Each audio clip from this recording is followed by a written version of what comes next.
So you have a linear classifier here, and you could have this as the boundary to separate. You could have infinitely many boundaries to separate your data, and but what you want to find is the optimum, like the best linear classifier between the data, and that is one that lies equally as far from the negative ones as from the positive ones. So that will be the one that will be in the middle. So the point of this video is to prove the formula for finding the distance between this classifier from the boundary, from the margin boundary, this one here. Like, so we assume that, not assume, we make sure that this is equal to this. So let's say it's a certain point x and it's the closest, and this, you can say that it's orthogonal projection, meaning that, like, this is a vector which is an orthogonal projection of this point onto this boundary, like it makes 90 degrees with that. So we're going to prove we're going to come up with a formula to help us calculate that distance. So basically, when you have like the maximum margin possible, will be the one where like this is lying between the two. In that case, you are better at generalizing in your classification. You know, if let's say this was our classifier, you find that points, in case of noise, some points might be misclassified. So that's why we leave this boundary. So as we know, our margin, our classifier is such that this is our data for x, such that W transpose x plus B equals to 0. The points that lie on that boundary. Okay, so of course there is a certain vector W, negated by W, that is making that 90 degrees. So basically what we want to come up with is a formula for calculating this distance, which you might already know as 1 divided by the squared norm of 1 out of W. 1 out of W, yeah. Alright, so we're going to find that, so we're going to say, let's say there is a certain vector D that moves in that direction. So basically that vector D is going to be equal to x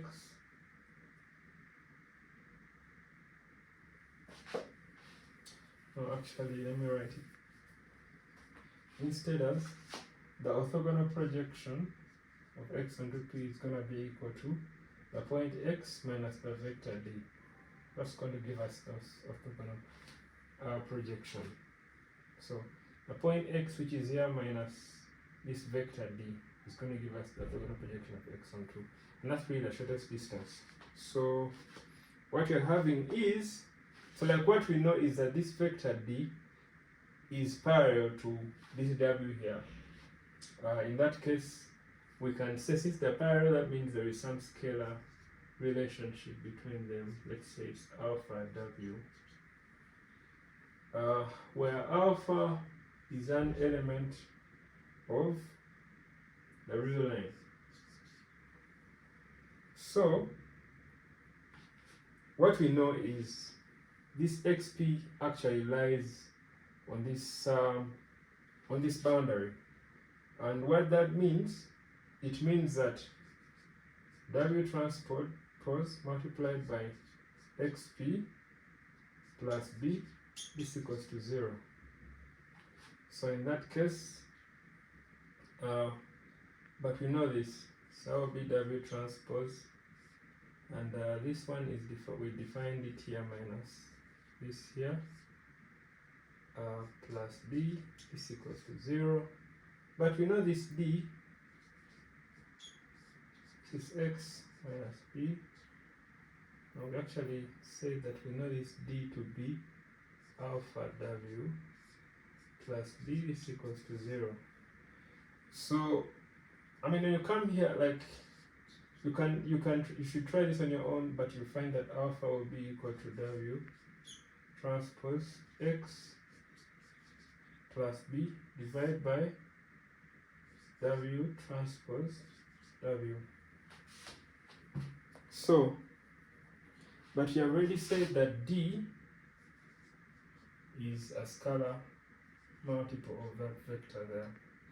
So what that means is we've already got alpha here to be that. So that will be w transpose x plus b divided by w transpose w, and we're going to multiply it by w. So if we want to find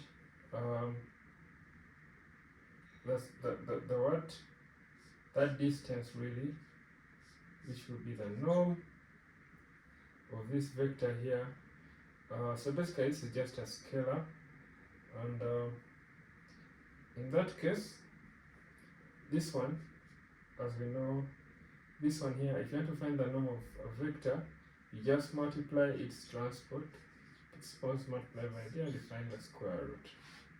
If you want to find, this is kind of like, let's say you have a vector is 1, 2, 3.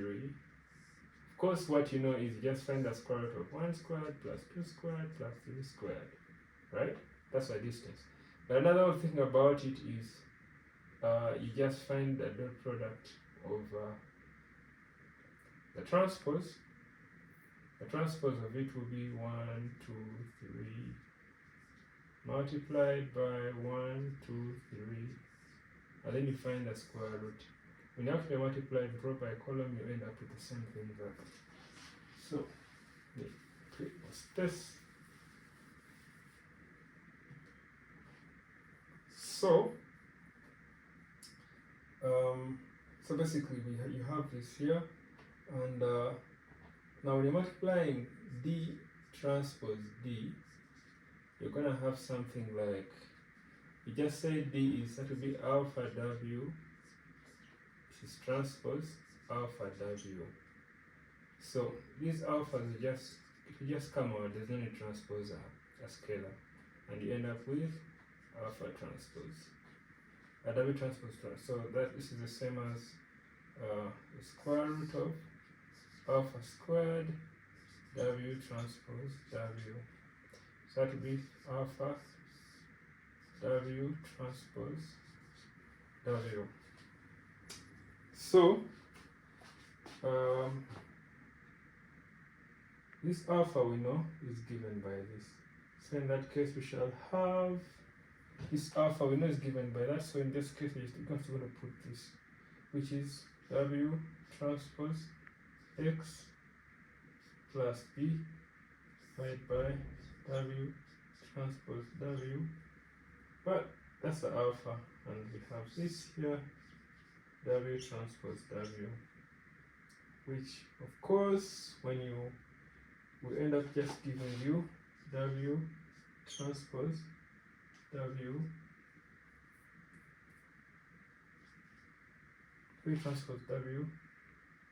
sorry, that's w transpose x plus b divided by w transpose w,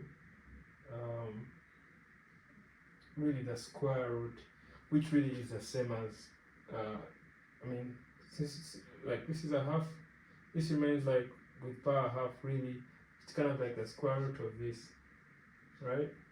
But I'm gonna use, it's gonna come here, I'm gonna end up with w transpose x plus b divided by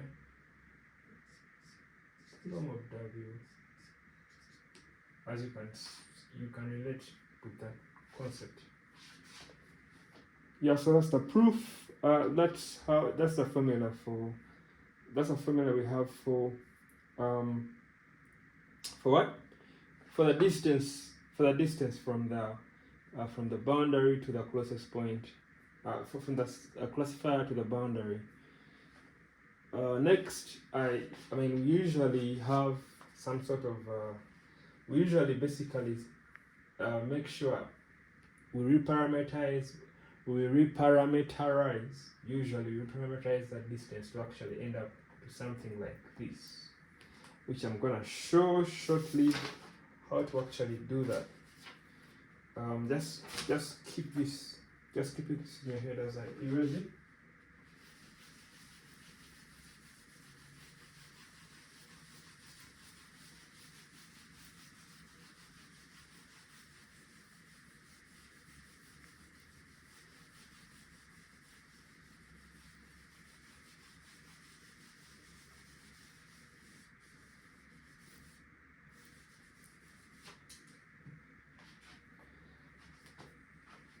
So you're having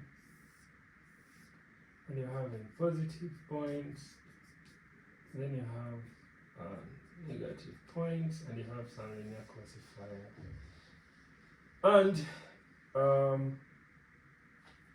you're having, maybe this is your margin, and so basically, if a point lies on the classifier itself, on this linear classifier, you'll have W transpose X plus B will be equal to 0. But as you keep on moving away, this keeps on taking a value that so like basically when you're like finding a linear classifier, you don't want points to be right on it, you want there to be some sort of space. So that's why we make sure that this will be some constant, at least some constant, to be at least greater than or equal to some constant C. But we can decide to just we want to make this can be some C, like some distance you want, but usually we want to denote that C by that distance by 1, so divide by C, you end up with W transpose X plus B out of C is greater or equal to 1. Actually,